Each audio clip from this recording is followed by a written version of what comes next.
Hello ladies and gentlemen, today we're going to be identifying and comparing rational and irrational numbers. Last year's learning target was comparing these specifically to one another and ordering them on a number line. Really, it's all real numbers today, so you are having to name number sets and compare, similar to last year, but focusing just as much on the rational as the irrational.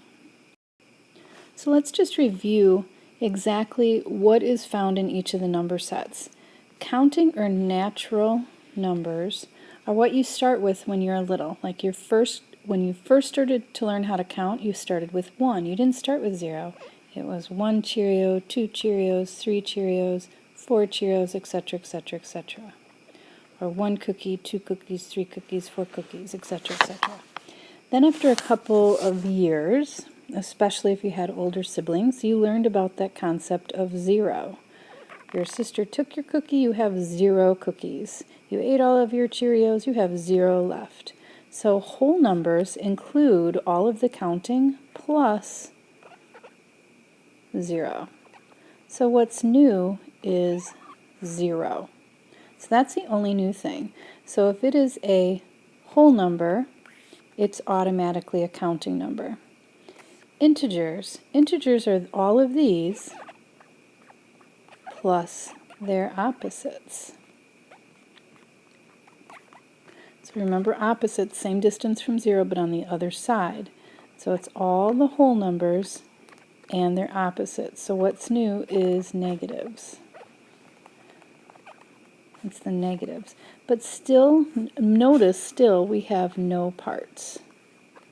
So if it has a part, like a decimal or a fraction, that is not a whole. If it has a part, it's not an integer, even if it's negative. If it has a part, the first thing it could be is a rational.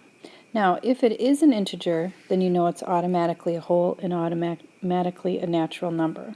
If it's a natural number, it doesn't necessarily mean it's a whole number because of that 0. If it's a whole number, it doesn't necessarily mean it's an integer because of the negatives. But if it's an integer, then it's automatically a whole and automatically a counting number. All right, that leads us to the next number set, rational numbers. Rational number is any number that can be put in A over B form. It includes fractions because they're already in A over B form. Terminating decimals can also be put in A over B form, like 0.5 is the same thing as 1/2. And also repeating decimals, like 1/3 is the same thing as 0.3 repeating. So repeating decimals, all of these, terminating repeating decimals or fractions, all are rational numbers, where irrational numbers are non-repeating, non-terminating. So if you had the square root of 2, plug that into the calculator, which I know you can't use calculators, but if you did, if you tried to estimate that just like last year, you'd come out with 1.4 blah blah blah blah blah. So that's an irrational number. So here's another way to look at this. So you got the real number set, and within the real number set you have your irrational numbers. So those are the numbers that are non-terminating decimals, non-repeating, like pi or 2.34 blah blah blah blah blah. So over here, but then you have this big set of rational numbers. So you have rational numbers which include the parts. The rational numbers also include the integers which don't include the parts, and then the whole numbers, no negatives, and then the natural. So today, part of your assignment is naming every single set that they belong in. So you know if it's an integer, it's also a whole and a natural. If it is a natural, it's not necessarily a whole or an integer, etc., etc. So here's just a down and dirty layout what's in each as far as rational or irrational. If it is irrational, it will never be rational, and if it's rational, it will never be irrational. It is one or the other, not both. So let's practice, and these are pretty easy ones. So if you think back to your subsets, 4/5. 4/5 has a part. It is not a whole. If it had been 5/5, 5/5 is the same thing as 1.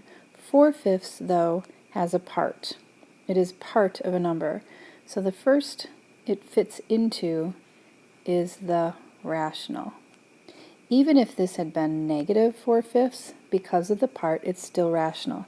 The most common mistake is thinking that just because there's a negative, it's an integer, but that is not true. If it has a part, it is not an integer. Okay, so it's a rational. Here, -5, it has a negative, but there are no parts, so it is an integer. And because it's an integer, it's also a rational number. So remember, you had your natural, your whole, your integer, your rational. And if it is in the integer, then it's automatically a rational. Integer is automatically a rational. Rational is not necessarily an integer, like in this case of the part, but if it's an integer, it's automatically a rational. All right, -1/3. Because of the part, the first one it could fit into is rational. So you find that first one that it can fit into, and then follow the path down. So, for example, if we had 5, the very first one that it fits into is natural. If it's a natural whole, the whole numbers include all of the naturals plus 0, so it's also a whole. The integers include all of the wholes plus their opposites, so it's an integer, and the rationals include all of the above plus all of the parts. So you have to look and really look at the first one that it fits into and then follow the path down. And if it is an irrational number like pi, or the square root of 2, or the square root of 17, if it's irrational, it's just irrational. It is real. There are imaginary numbers, which we'll talk about somewhat this year, but the irrational numbers and rational numbers are also real numbers, but we're not going to worry about that in our classifying today. All right, much of your assignment, I think the most difficult part of your assignment is 4 problems where you have a bunch of numbers and you have to place them on the number line. So you have to compare them and decide, are they less than or greater than the others, because you're going to be placing them on a number line. So let's just practice using inequality symbols. So you have to estimate or change into a decimal or change everything into a fraction. In this case, 29/5, we could change 5 goes into 29 5 times with 4 left over. The square root of 24, you have to think back to what you did last year with your approximating, because we did a lot of approximating. At least I hope you did. So the square root of 24, think of your perfect squares. There's the square root of 25 and the square root of 16. So the square root of 24 is between these two perfect squares. So it's greater than 4, but less than 5. So it's somewhere in between there. And since it's less than 5, and this is 5, we know this 29/5 is greater than. All right, looking at the next example, we have to do some division. Here, it's 82 divided by 9. So we have to actually write out, because you can't use a calculator, 9 goes into 82 how many times? 9 times, with 1 left over. So you have to put your decimal, the 0, carry it down. 9 goes into 10 1 time. And then it's repeating. So 9.1 repeating, and it's a negative. So now you're comparing -9.2 with -9.1. The further way to the left it is from 0, the less it is. So it would be like this. So we have to do this division. 9 goes into 5 how many times? 0 times. And then we have to continue. So 9 goes into 50 5 times, and then that repeats. So this is 0.5 repeating, so 0.6 repeating is greater than 0.5 repeating. And the last one again is an estimating. So the square root of 15 is between the two perfect squares. We know that 4 times 4 is too much, but 3 times 3 is too little. So we know it's going to be 3 point something. We don't know what. Oops, let me get that out of the answer blank. 3 point something,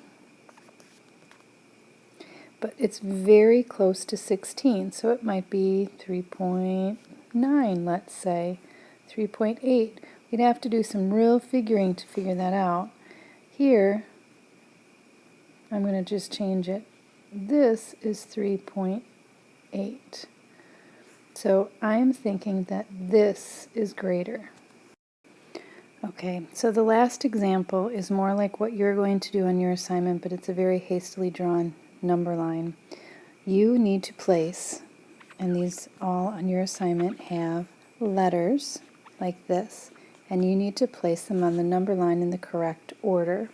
So the first one, 5.2, it's already a decimal, so it's pretty easy to see that it's just a tiny bit past 5. I want you to remember when you're placing a number on a number line, what you're really doing is putting a closed circle at that spot, and then in this case just labeling it A. B, 4 goes into 13 3 times with 1 left over, and it's a negative.